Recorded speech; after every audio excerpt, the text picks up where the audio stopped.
Good evening. A lot of what I say and do this evening, most of you will not understand, but that's okay. It's not meant for you. This is for us. Those of us who are supposed to get it, we will. My speech as salutatorian is supposed to be about our class history. However, I'm taking microphone liberties to talk about my history because I can. In none of my classes did we ever address segregation, Jim Crow, race, or desegregation.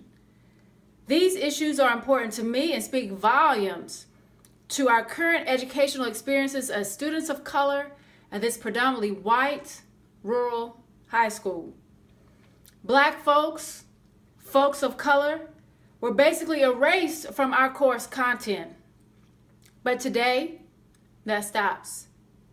Our lives matter, Black lives matter, and the voices of Black women matter.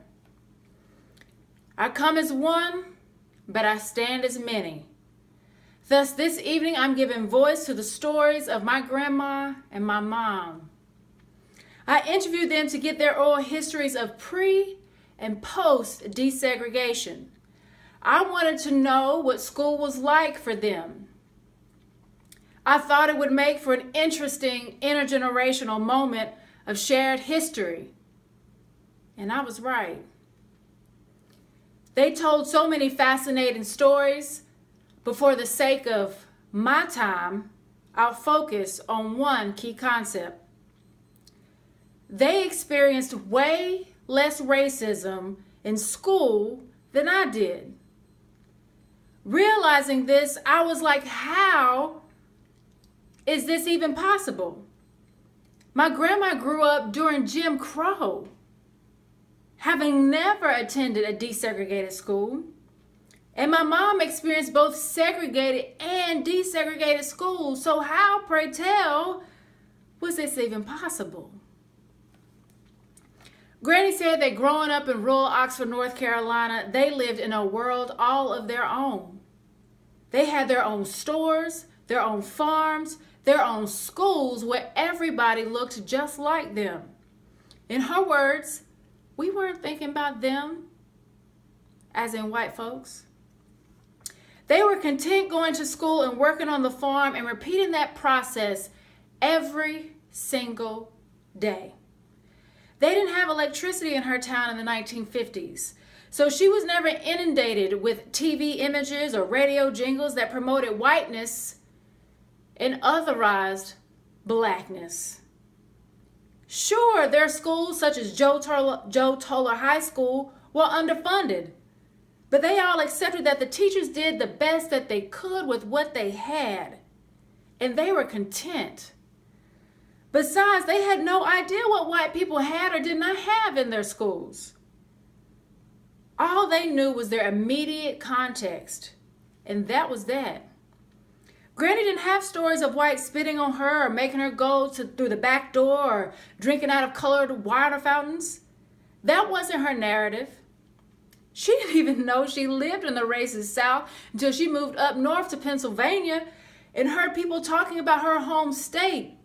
And she couldn't even believe that that's the place that she once called home, because that wasn't her reality. Now, my mom, I just knew she had a racism story to tell.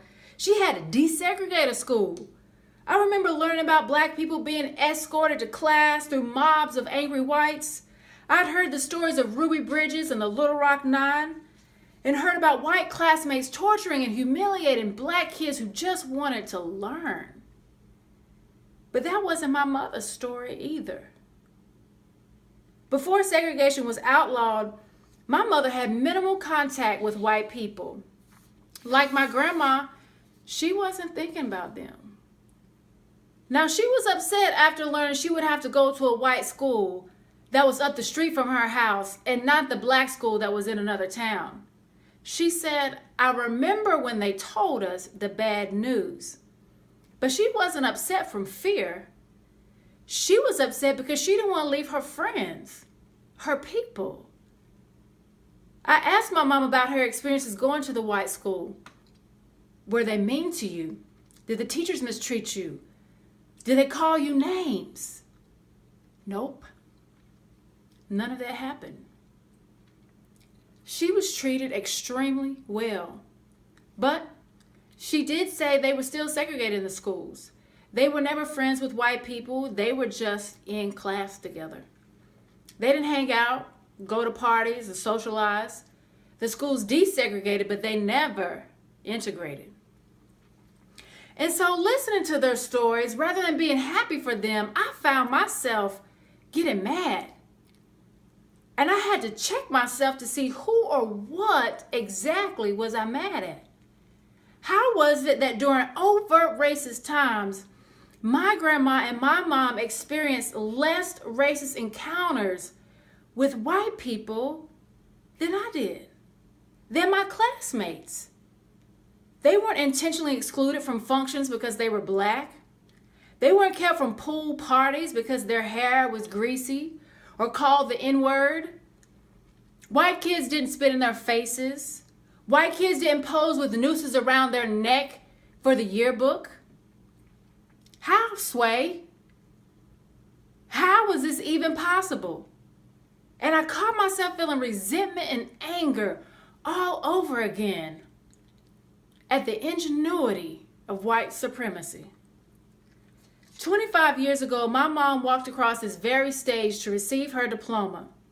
Being among the smartest in her class, though, she never went to college.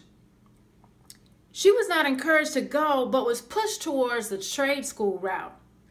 So while she did not experience overt racism from teachers and from her peers, she and her black classmates were systematically steered away from a path that could have led to many more possibilities. I give this speech in honor of her and my grandma. You know, I've looked at tables where some of you sit and I analyze them. And I'd come to the conclusion that I didn't want a seat at your table. It's a lot of BS served there. A lot of hatred, white supremacy, capitalism, and oppression. And I wanted absolutely nothing to do with any of it. It seems as if things were getting worse and I was ready to throw my hands up and just walk away. But then my pastor reminded me of Psalm 23 verse 5, where the Lord said that he would prepare a seat at the table before me in the presence of mine enemies. And he assured me that the table doesn't belong to you. So with that, I'll take my full ride to UNC and my seat at the table.